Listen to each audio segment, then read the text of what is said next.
வணக்கம். இப்போ SSC council GT 2024-25 நீங்கள் வந்து ரிசல்ட்டு வந்ததுக்கப்புறம் அடுத்தது ஃபிசிக்கல் ரெடி ஆகணும். எல்லோரும் ரன்னிங் ஸ்டார்ட் பண்ணியிருப்பீங்க. அதுக்கு முன்னாடி இந்த ஃபிசிக்கல் தொடர்பாக நிறையான இன்ஃபர்மேஷன் வந்து நீங்கள் தெரிஞ்சுக்கணும். ஸோ இந்த வீடியோவில் வந்து பார்த்தீங்க அப்படின்னா அந்த இன்ஃபர்மேஷன் தான் நம்ம பார்க்க போகிறோம். இன்ஃபர்மேஷன் வந்து ரொம்ப ரொம்ப இம்பார்ட்டன்ட். இது நீங்கள் சரியாக புரிஞ்சிக்கல அப்படின்னா இப்போ எங்களை மாதிரி ஆள்கிட்ட இல்லை உங்களோட சீனியர்கிட்ட வந்து திரும்ப வந்து இது எப்படி அது எப்படின்னு அப்படி கேட்டுக்கிட்டே இருக்க வேண்டியதாக இருக்கும். ஸோ இந்த இன்ஃபர்மேஷன் தெரிஞ்சுக்கிறதுக்காக நான் எடுத்துக்கிறது பார்த்தீங்கன்னா உங்களுடைய நோட்டிஃபிகேஷன் தான் எடுத்திருக்கேன்.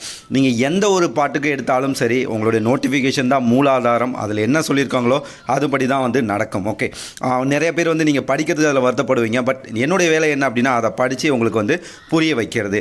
இந்த வீடியோவில் வந்து பார்த்தீங்கன்னா வெறும் ஃபிசிக்கல் பாட்டுக்கு மட்டும் நாம் பார்க்க போகிறோம். முதல்ல பார்த்தீங்க அப்படின்னா 12.2ல் பாருங்கள், physical standard test PST, physical efficiency test PET, இது ரெண்டு வந்து ஒரே டைம்லேயே நடக்கும். பேஸ்ட் ஆன் த பர்ஃபார்மன்ஸ் இந்த CBE computer based examination candidates will be short listed for PST PET by the commission. Okay, இப்போ இந்த ப்ராசஸ் வந்து முடிஞ்சிருச்சு. அடுத்தது physical standard test and physical efficiency test will be conducted at various centres finalise by the CAPF. Okay, various சென்டர்ஸ்னால் தமிழ்நாடு பொறுத்தளவு எங்கே நடக்கும் அப்படின்னு பார்த்தீங்கன்னா ஒன்று வந்து பார்த்தீங்கன்னா மதுரை சிவகங்கை ஐடிபிபி சென்டரில் நடக்கும். இன்னொன்று பார்த்தீங்க அப்படின்னா வந்து சிஆர்பிஎஃப் ஆவடியில் வந்து நடக்கும். ஸோ எனக்கு தெரிய வந்து இது வந்து இந்த ரெண்டு சென்டரில் தான் வந்து நடந்திருக்கு. இப்பயும் வந்து அங்கே நடக்கிறதுக்கான வாய்ப்புகள் தான் அதிகமாக இருக்குது. ஓகே, அடுத்தது பார்த்தீங்கன்னா detail scrutiny of candidates eligibility documents will be undertaken at the time of DME detailed medical examination or document verification. Okay, அதில் தான் வந்து உங்களோட அதாவது மெடிக்கல் நடக்கிற டைமில் தான் உங்களுடைய சர்டிஃபிகேட் எல்லாத்தையும் செக் பண்ணுவாங்க. இங்கே என்ன அப்படின்னா உங்களோட அட்மிட் கார்டு, அவங்க கேட்குற ஐடென்டிஃபிகேஷன், இதை நீங்கள் பண்ணவே போதும். பயோமெட்ரிக் வைக்கணும், அது ரொம்ப ரொம்ப இம்பார்ட்டன்ட். அதுக்கு வந்து நீங்கள் வந்து கையை சுத்தம் பண்ணி வச்சுக்கோங்க, கர்ச்சீப்பை வந்து வச்சுக்கோங்க. ஏன்னா அதில் மாட்டிக்கிட்டீங்க அப்படின்னா நீங்கள் வந்து உங்களுக்கு வந்து வித் ஹெல்த்தில் வந்து மறுபடியும் போயிடுவீங்க. இப்போ மால் ப்ராக்டிஸ் போகிற மாதிரி ஏதாவது வந்து ப்ராப்ளம் ஆயிரும்.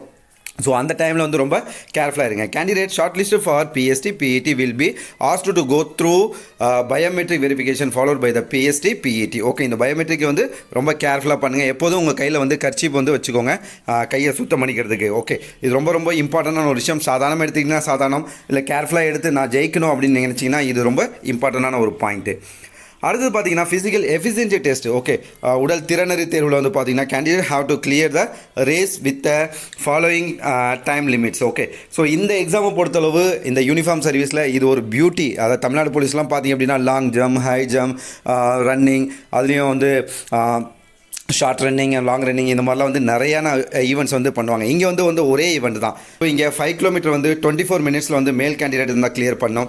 ஃபீமேல் கேண்டிடேட் தான் 1.6 கிலோமீட்டர் வந்து 8 நிமிஷத்தில் வந்து கிளியர் பண்ணோம். இதுவும் வந்து ஒரு சூப்பர் டைமிங் தான் உங்களுக்கு கொடுத்துருக்குது. ஸோ உங்களால் இருந்து எல்லாத்தாலையும் இது நிச்சயம் வந்து முடியக்கூடிய ஒரு விஷயம் தான். அடுத்தது இந்த பேராவில் பார்த்தீங்கன்னா ப்ரெக்னன்சி பற்றி வந்து சொல்லியிருக்காங்க. ஸோ அதை வந்து நீங்கள் வந்து பார்த்துக்கோங்க. அதுவாக இன்கேஸ் வந்து பொண்ணுங்க யாராவது மேரேஜ் ஆகி ப்ரெக்னன்சி இருந்தீங்க அப்படின்னா போன உடனே அதை இன்ஃபார்ம் பண்ணிடுவாங்க. அவங்க ப்ரொசீஜர் சொல்லுவாங்க, அதோடய ஃபாலோ பண்ணிங்க. அப்படி இல்லாட்டி இதுக்கு முன்னாடியே நீங்கள் இதை தெரிஞ்சுக்கோங்க. இது சம்மந்தமாக நான் ஏற்கனவே நிறைய வீடியோ போட்டிருக்கேன், அதனால் இந்த இடத்துல நான் அதை பற்றி பேசலை. அடுத்தது ஃபிசிக்கல் ஸ்டாண்டர்ட் டெஸ்ட் பார்த்தீங்கன்னா physical standard test for the post are as follows. Height வந்து பார்த்தீங்கன்னா மேலாக இருந்தால் 170 சென்டிமீட்டர் இருக்கணும். ஸோ இதில் வந்து பாரபட்சமே கிடையாது, எல்லோரும் இருக்கணும். பட் எஸ்டிக்கு மட்டும் இருக்குது, அதை நம்ம பின்னாடி பார்க்கலாம். ஃபீமேலாக இருந்தால் பார்த்தீங்க அப்படின்னா 157 சென்டிமீட்டர் வந்து இருக்கணும். ஓகே, இதே வந்து பார்த்தீங்கன்னா கீழே பாருங்கள், நான் அன்லைன் பண்ணியிருக்கேன். All candidates belonging to schedule tribes.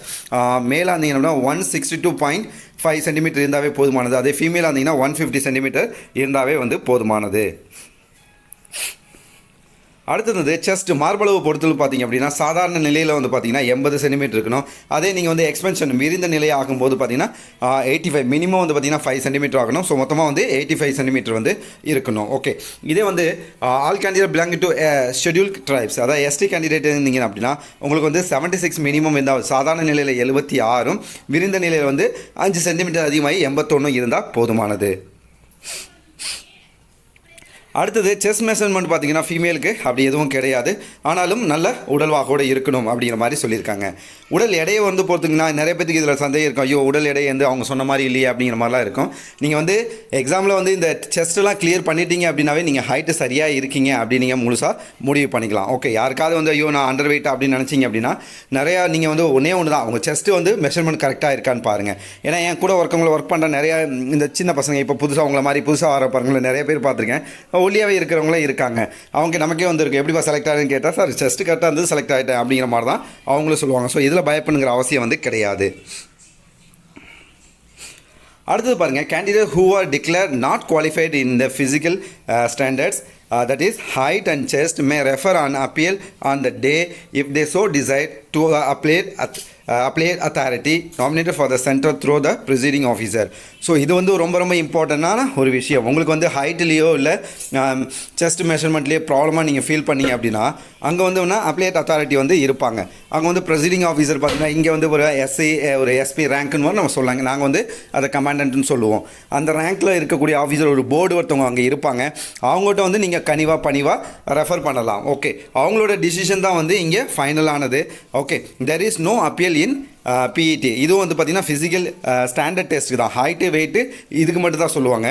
இதே வந்து பார்த்திங்கன்னா ரன்னிங்க்கு வந்து இந்த எந்த அப்பீலுமே கிடையாது. ஓகே, லாஸ்ட் டைமில் பார்த்திங்கன்னா வந்து ஒரு சிஆர்பிஎஃப்பில் ட்ரேட்ஸ்மேன் ஒரு பையன் வந்து கொஞ்சம் சில செகண்ட்ஸில் வந்து இந்த மாதிரி ப்ராப்ளமாக இது பண்ணிட்டாரு.